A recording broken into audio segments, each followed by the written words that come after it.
it goes infect someone else. They do the same thing. Take antibiotic for a few days, kills off what's most susceptible, and what's left is what is not. Continues, now what's left is one that's completely resistant to that antibiotic. Now you have a new multi-drug resistant bacteria because you were feeling fine, stop your antibiotic.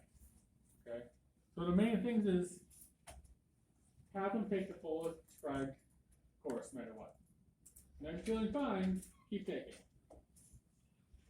The other thing is taking antibiotics for viral infections. What is the most common infection on the planet? Herpes? Technically.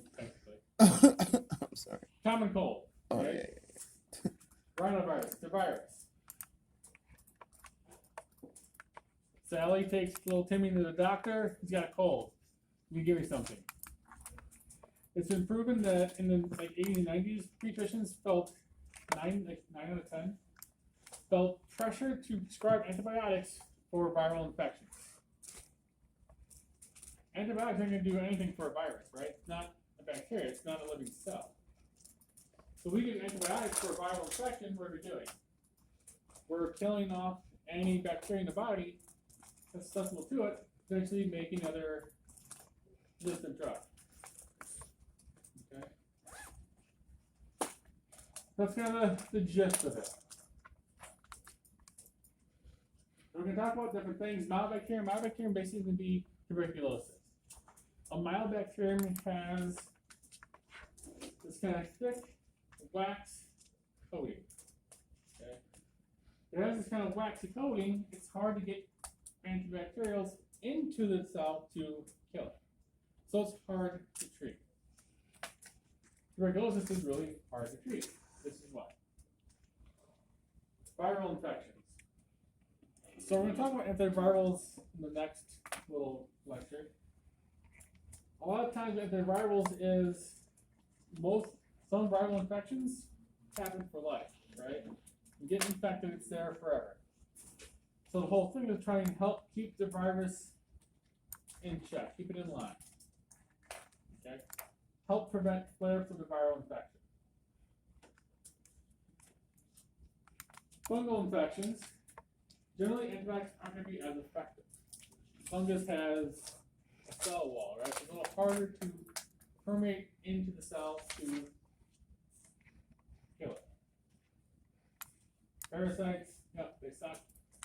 Aerobic, anaerobic, requires air, generally on the skin. Aerobic could be GI problems.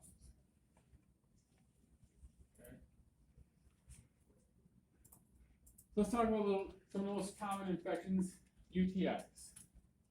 Especially common in women because they have a shorter urethra, which can then cause bacteria to get up into the bladder and then flourish in the moisture, nutrient-rich area that is your bladder, causing a UTI. Okay. Generally speaking, it's going to be caused from E. coli, which is basically some fecal material, gets into the urethral tract, and causes issues. So what are you going to see? Generally, you're going to see that urgency. You're going to feel the need to urinate frequently. Because your body knows there's an infection in your bladder, right? So it wants to try to get rid of it. And so it's going to basically lead to frequency and urgency in your urination.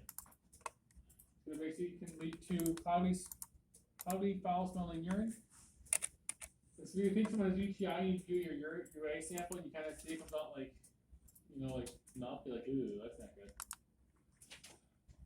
The big thing is going to be in elderly patients, it's going to be a huge risk factor for confusion.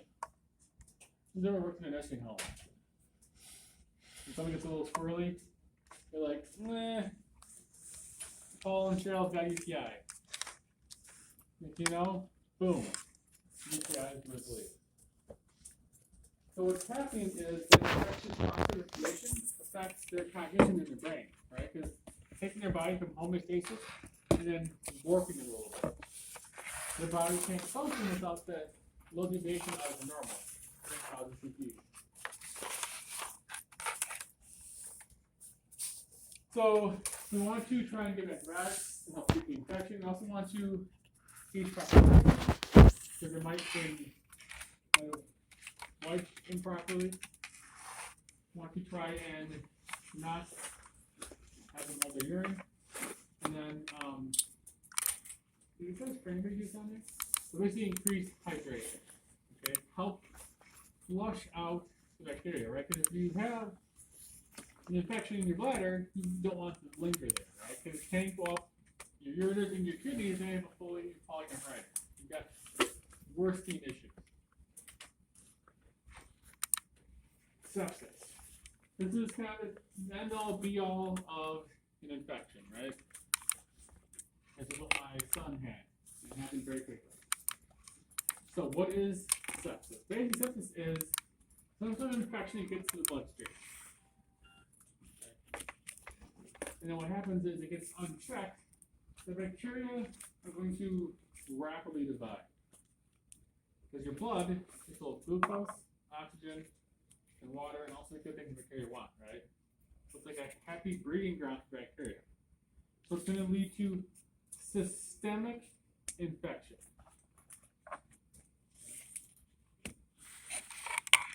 So what's going to happen? What happens when we have an infection? Inflammation, right? So what happens is your body's tissues are going to have issues from all this inflammatory process. When things in play, what happens to our blood vessels? They dilate out, right?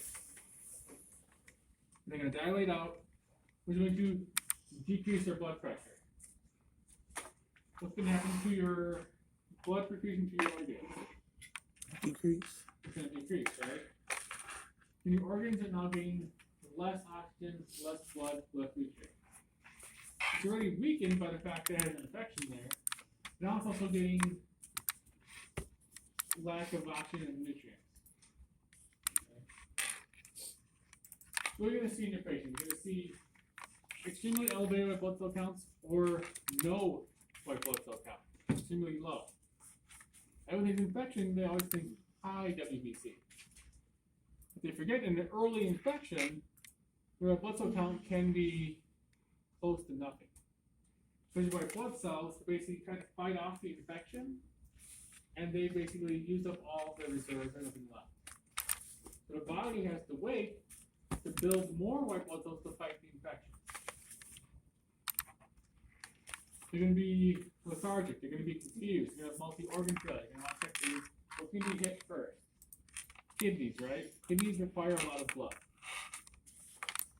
They're probably going to be dysuric, they're going to have urine. It's going to affect your liver function. So if we look for someone who's septic, we're going to look at all these issues. Are they becoming tachycardic with hypotension? When our blood pressure drops, heart's going to try and beat faster to try and compensate. My blood cell count is either elevated or decreased. Either they have a high fever or they're hypothermic. Why are they going to be hypothermic? What's going to cause the hypothermia?